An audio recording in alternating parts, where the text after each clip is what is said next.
ಮಾಡೋಕೆ ಅಂತ ಒಂದು ವೇದಿಕೆ ಸಿಕ್ಕಿದ್ರೆ ಸಾಕು, ಅದೆಷ್ಟೋ ರಾಜಕಾರಣಿಗಳು ಬಡವರ ಮಕ್ಕಳು ಬೆಳಿಬೇಕು ಅಂತ ಉದ್ದುದ್ದ ಭಾಷಣ ಬೀಗುತ್ತಾರೆ. ಆದರೆ ಬೆಳೆಸೋಕೆ ಮಾತ್ರ ಅವರಿಂದ ಆಗೋದೇ ಇಲ್ಲ. ಹೌದು, ಬಡವರ ಮಕ್ಕಳು ಬೆಳಿಬೇಕು ಕಣ್ರಿ ಅಂತ ಬಾಯಲ್ಲಿ ಹೇಳೋದಲ್ಲ ಸ್ವಾಮಿ, ಬೆಳೆಸಬೇಕು ಅನ್ನೋ ಕನಿಷ್ಠ ಜ್ಞಾನ ಇರಬೇಕು ಅನ್ನೋದು ಕೆಲವೊಂದಿಷ್ಟು ರಾಜಕಾರಣಿಗಳ ಯೋಚನೆಗೆ ನಿಲುಕದ ವಿಚಾರ ಬಿಡಿ. ಆದರೆ ಇಲ್ಲೊಬ್ಬ ನಗರಸಭಾಧ್ಯಕ್ಷ ನಾನು ಮಾತನಾಡೋನಲ್ಲ, ಮಾಡಿ ತೋರಿಸುವವನು ಅನ್ನೋದನ್ನು ಪ್ರೂವ್ ಮಾಡಿದ್ದಾರೆ. ಬಡವರ ಮಕ್ಕಳು, ಕೂಲಿ ಕಾರ್ಮಿಕರ ಮಕ್ಕಳು ಒಳ್ಳೆಯ ವಿದ್ಯಾಭ್ಯಾಸ ಪಡೆದು ಉನ್ನತ ಸ್ಥಾನಕ್ಕೆ ಏರಲಿ, ಜೊತೆಗೆ ಸಮಾಜದ ಒಂದಿಷ್ಟು ಮಕ್ಕಳಿಗೆ ಪ್ರೇರಣೆಯಾಗಲಿ ಎನ್ನುವ ಸದುದ್ದೇಶದಿಂದ ಅರಸೀಕೆರೆ ನಗರಸಭೆ ಅಧ್ಯಕ್ಷ ಸಮೀವುಲ್ಲಾ ಹಾಗೂ ಉಪಾಧ್ಯಕ್ಷರಾದ ಮನೋಹರ್ ಅವರು ಇಂದು ನಗರಸಭೆಯ ವ್ಯಾಪ್ತಿಯಲ್ಲಿರುವ ಪ್ರತಿಭಾವಂತ ಕೂಲಿ ಕಾರ್ಮಿಕರ ಮಕ್ಕಳಿಗೆ ನಗರಸಭೆ ವತಿಯಿಂದ ಸನ್ಮಾನ ಮಾಡಿ ಪ್ರೋತ್ಸಾಹ ಧನವನ್ನ ನೀಡಿದರು. ಇನ್ನು ಈ ಸಮಯದಲ್ಲಿ ಮಾತನಾಡಿದ ಅವರು, ಬಡವರ ಮಕ್ಕಳು ಒಳ್ಳೆಯ ವಿದ್ಯಾವಂತರಾಗಿ ಸಮಾಜಕ್ಕೆ ಮಾದರಿಯಾಗಿ ರೂಪುಗೊಳ್ಳಬೇಕೆಂಬ ಸದುದ್ದೇಶದಿಂದ ಇಂದು ಈ ಪ್ರತಿಭಾವಂತ ಬಡ ಮಕ್ಕಳಿಗೆ ಸನ್ಮಾನಿಸಿ ಗೌರವಿಸಿದ್ದೇನೆ. ಇನ್ನು ನಮ್ಮ ತಾಲೂಕಿನಲ್ಲಿ ಇರುವ ಬಡವರು ಹಾಗೆಯೇ ಕೂಲಿ ಕಾರ್ಮಿಕರ ಮಕ್ಕಳಿಗೆ ಇವರು ಮಾದರಿಯಾಗಿ, ಜೊತೆಗೆ ಪ್ರತಿಭಾವಂತ ನಾಗರಿಕರಾಗಿ ಬೆಳೆಯಲಿ ಎಂದು ಶುಭ ಹಾರೈಸಿದರು.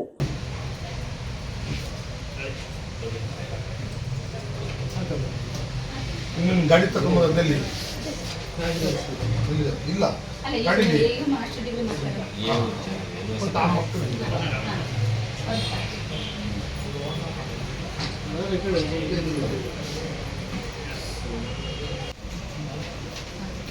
ತಗೊಳ್ಳಿ ಕೊಡಿ.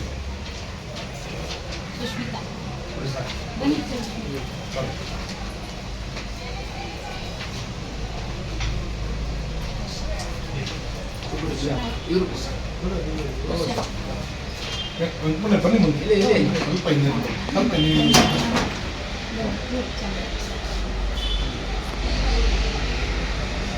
ಮಾತು ಹೇಳಿ ಸರ್. ಅರಸೀಕೆರೆ ಇವತ್ತು ನಗರದ ಮಕ್ಕಳು ಇವತ್ತು ಒಳ್ಳೆಯ ಉನ್ನತ ಸ್ಥಾನ ಪಡೆದಿದ್ದಾರೆ. ಅದಕ್ಕೆ ನಗರಸಭೆ ಅವ್ರಿಗೆ ಸನ್ಮಾನಿಸಬೇಕು ಅನ್ನೋ ಒಂದು ಆಶಯದಿಂದ ಕರೆದಿ ಸನ್ಮಾನಿಸಿ ಅವ್ರಿಗೆ ಪ್ರೋತ್ಸಾಹವನ್ನು ಕೊಡಬೇಕು ಅನ್ನೋ ದೃಷ್ಟಿಯಿಂದ ಅವ್ರಿಗೆ ಪ್ರೋತ್ಸಾಹಧನವನ್ನು ಕೊಟ್ಟು ಮುಂದೆ ಇದೇ ರೀತಿ ಅರಸೀಕೆರೆ ನಗರದ ಎಲ್ಲ ಮಕ್ಕಳು ಮುಂದುವರಿಬೇಕು ಅನ್ನೋ ಒಂದು ನಮ್ಮ ನಗರಸಭೆ ಅಂತ ಹೇಳಿ ಒಳ್ಳೆ ಶುಭ ಆಗಲಿ, ಒಳ್ಳೆಯದಾಗಲಿ ಮಕ್ಕಳಿಗೆ ಅಂತ ಹೇಳಿ. ಎಲ್ಲರಿಗೂ ನಮಸ್ಕಾರ. ಅರಸೀಕೆರೆ ನಗರದ ಸಮಸ್ತ ನಾಗರಿಕ ಬಂಧುಗಳಿಗೆ ಹಾಗೂ ಪ್ರತಿಯೊಬ್ಬ ಕುಟುಂಬದಲ್ಲಿಯೂ ಓದ್ತಾ ಇರುವಂತಹ ವಿದ್ಯಾಭ್ಯಾಸವನ್ನು ಶಿಕ್ಷಣವನ್ನು ಪಡಿತಾ ಇರುವಂತಹ ಪ್ರತಿಯೊಬ್ಬರು ಮಕ್ಕಳಿಗೂ ಶಿಕ್ಷಣ ಅನ್ನೋದು ಕೇವಲ ದೊಡ್ಡ ಮನೆಯವರಿಗೆ ಮಾತ್ರ ಅಲ್ಲ. ಅಪ್ಪ ಗುರು ಆದ್ರೆ ಮಗ ಮಾಸ್ಟರ್ ಆಗಬೇಕು, ಅಪ್ಪ ಇಂಜಿನಿಯರ್ ಆದ್ರೆ ಮಗ ಇಂಜಿನಿಯರ್ ಆಗಬೇಕು, ಅಪ್ಪ ಡಾಕ್ಟರ್ ಆದ್ರೆ ಮಗ ಡಾಕ್ಟರ್ ಆಗಬೇಕು, ಅಪ್ಪ ಮೀಡಿಯಾದಲ್ಲಿದ್ರೆ ಮಗನೂ ಕೂಡ ಪ್ರೆಸ್ ಇದ್ರಲ್ಲಿ ಇರಬೇಕು ಅನ್ನೋ ಒಂದು ಕಾನ್ಸೆಪ್ಟ್ ಬಿಟ್ಟು ಈಗ ಪ್ರತಿಯೊಬ್ಬರು ಮನೆ ಮಕ್ಕಳು ಕೂಡ ಉನ್ನತ ವಿದ್ಯಾಭ್ಯಾಸವನ್ನ ಪಡೆದು ಸಮಾಜದಲ್ಲಿ ಒಂದು ಉನ್ನತ ಸ್ಥಾನಕ್ಕೆ ಹೋಗುವಂತ ಒಂದು ಅವಕಾಶ ನಮ್ಮ ಭಾರತ ಸರ್ಕಾರವನ್ನು ನಮಗೆ ಕೊಟ್ಟಿದೆ. ಅದಕ್ಕೆ ನಾವು ನಗರಸಭೆಯಿಂದ ಕೂಡ ಪ್ರೋತ್ಸಾಹ ಕೊಡ್ತಾ ಇದ್ವಿ. ಇಲ್ಲಿ ಎಷ್ಟೋ ಮಕ್ಕಳು, ಈ ಉದಾಹರಣೆಗೆ ಪ್ರಜ್ವಲ್ ಅನ್ನೋನು ನಮ್ಮ ಚರ್ಚ್ ಕಾಲೋನಿ ನಿವಾಸಿಯಾಗಿದ್ದಾನೆ. ಆತ ಇವತ್ತು MA ಜರ್ನಲಿಸಂ ಮಾಡ್ತಾ ಇದ್ದಾನೆ. ಆಕೆ ಏಕ ಪೋಷಕರಾಗಿ ಆಕೆ ತಾಯಿ ಜಪಮಾಲಾ ಮೇರಿಯವರು ಅಂಗನವಾಡಿ ಕಾರ್ಯಕರ್ತೆಯಾಗಿ ಕೆಲಸ ನಿರ್ವಹಿಸಿಕೊಂಡು ತನ್ನ ಮಗನಿಗೆ ಒಂದು ಮಾಸ್ಟರ್ ಡಿಗ್ರಿ ಮಾಡಿಸಿ ಅವನನ್ನ ಸಮಾಜದಲ್ಲಿ ಒಂದು ಒಳ್ಳೆ ಸ್ಥಾನಕ್ಕೆ ತರಬೇಕು ಅಂತ ಹೇಳಿ ಹಗಲು ರಾತ್ರಿ ಕಷ್ಟಪಟ್ಟು ತನಗೆ ಊಟ ಇದೆಯೋ ಇಲ್ವೋ ತನ್ನ ಮಕ್ಕಳಿಗೆ ಬೇಕಾದಂತಹ ವಿದ್ಯಾಭ್ಯಾಸಕ್ಕೆ ಬೇಕಾದಂತಹ ಒಂದು ಸಹಾಯ ಸಹಕಾರ ನೀಡಿಕೊಂಡು ಆ ಮಗುವಿಗೆ ಒಂದು ಒಳ್ಳೆ ಶಿಕ್ಷಣ ಕೊಟ್ಟು ಈ ದೇಶದ ಒಂದು ಒಳ್ಳೆ ಪ್ರಜೆಯನ್ನಾಗಿ ಮಾಡ್ತಾ ಇದ್ದಾರೆ. ಅದೇ ರೀತಿ ಫಿಜಾ ಅವರು ಮುಸ್ಲಿಂ ಸಮುದಾಯದ ಹೆಣ್ಣು ಮಕ್ಕಳು ಮನೆಯಿಂದ ಹೊರಗಡೆ ಬರೋದೇ ಕಷ್ಟ ಆಗಿತ್ತು. ಈ ಕಳೆದ 10 ವರ್ಷದಿಂದ ನಗರದಲ್ಲಿ ಮುಸ್ಲಿಂ ಸಮುದಾಯದ ಮಕ್ಕಳು ಯಾರಾದ್ರೂ ಹೈಸ್ಕೂಲ್ ಮೆಟ್ಲು ಹತ್ತಿದ್ದಾರೆ ಅಂದ್ರೆ 100ರಲ್ಲಿ ಕೇವಲ ಒಂದು ಶೇಕಡ 10% ಮಾತ್ರ ಮಕ್ಕಳು ಹೈಸ್ಕೂಲು, ಅದರಲ್ಲಿ ಶೇಕಡ 5% ಕಾಲೇಜು ಮುಗ್ದೋಗ್ತಾ ಇತ್ತು. ನಂತರ ಮದುವೆ, ಮಕ್ಕಳು, ಕುಟುಂಬ, ಈ ರೀತಿ ಅವರ ಜೀವನ ವಿದ್ಯೆ ಅನ್ನೋದು ಅವರಿಗೆ ಮರೀಚಿಕೆ ಆಗಿತ್ತು.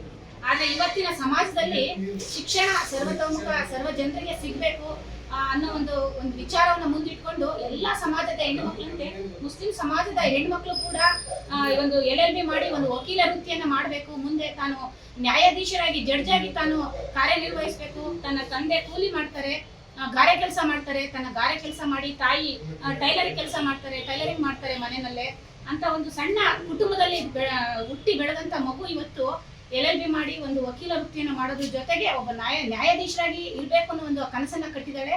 ಆಕೆ ಕನಸು ಸಾರ್ಥಕವಾಗ್ಲಿ, ಆಕೆ ಕನಸು ನನಸಾಗ್ಲಿ ಅಂತ ನಾವೆಲ್ಲರೂ ಹಾರೈಸ್ತೀವಿ. ಅದೇ ರೀತಿ ಹರ್ಷಿತಾ ಅವರು ಕೂಡ ಮುರಾರ್ಜಿ ಶಾಲೆನಲ್ಲಿ ಓದ್ಕೊಂಡು ತಂದೆ ಗಾರ್ಮೆಂಟ್ಸ್ ವೃತ್ತಿ ಮಾಡಿ ತಾಯಿ ಒಂದು ಖಾಸಗಿ ಶಾಲೆಯಲ್ಲಿ ಒಂದು ಟೀಚರ್ ಆಗಿ ಕೆಲಸ ಮಾಡ್ತಾರೆ. ಖಾಸಗಿ ಶಾಲೆನಲ್ಲಿ ಅತಿ ಬಡತನದ ಕುಟುಂಬದಲ್ಲಿ ಇದ್ರು ಕೂಡ ತನ್ನ ಮಕ್ಕಳನ್ನ ಇಂಜಿನಿಯರ್ ಆಗಿ ಮಾಡಿದ್ದಾರೆ. ಆಕೆ SSLC ಯಲ್ಲೂ ಕೂಡ ತಾಲೂಕಿಗೆ ಟಾಪರ್ ಆಗಿ ಬಂದಿದ್ದಾಳೆ. PUC ಯಲ್ಲೂ ಕೂಡ ತಾಲೂಕಿಗೆ ಟಾಪರ್ ಆಗಿ ನಮ್ಮ ತಾಲೂಕಿಗೆ ಒಂದು ಹೆಮ್ಮೆಯನ್ನ ತಂದ್ಕೊಟ್ಟಿದ್ದಾರೆ. ಅದೇ ರೀತಿ ಈಗ ಇಂಜಿನಿಯರಿಂಗ್ ವಿದ್ಯಾಭ್ಯಾಸನ ಮಾಡ್ತಾ ಇದ್ದಾರೆ. ಅದೇ ರೀತಿ ನಮ್ಮ ಸಮೀರ್ ಅವರು ಕೂಡ ತಂದೆ ಟಿಂಬರ್ ಕೆಲಸ ಮಾಡಿಕೊಂಡು ಆತನನ್ನು ಕೂಡ ವಕೀಲನನ್ನಾಗಿ ಮಾಡೋದಕ್ಕೆ ಬಹಳಷ್ಟು ಕಷ್ಟಪಟ್ಟಿದ್ದಾರೆ. ಪ್ರತಿಯೊಂದು ಕುಟುಂಬದಲ್ಲೂ ಕೂಡ ಇದೇ ರೀತಿ ಒಂದಲ್ಲ ಒಂದು ಕಷ್ಟದ ಕಥೆಗಳಿರುತ್ತೆ, ಕಷ್ಟದ ದಿನಗಳಿರುತ್ತೆ. ಈ ಎಲ್ಲ ಕಷ್ಟದ ದಿನಗಳನ್ನು ಮೀರಿ ತಮ್ಮ ಮಕ್ಕಳು ಸಮಾಜದಲ್ಲಿ ಉನ್ನತ ಸ್ಥಾನಕ್ಕೆ ಹೋಗ್ಬೇಕು ಅಂತೇಳಿ ತಂದೆ ತಾಯಿಗಳು ಅನೇಕರು ಬಹಳ ಕಷ್ಟಪಡ್ತಾ ಇದ್ದಾರೆ. ಅವರ ಕಷ್ಟಕ್ಕೆ ಒಂದು ಪ್ರತಿಫಲ ಸಿಗೋದು ತಮ್ಮ ಮಕ್ಕಳು ಒಂದು ಒಳ್ಳೆ ಸ್ಥಾನಕ್ಕೆ ಹೋದಾಗ.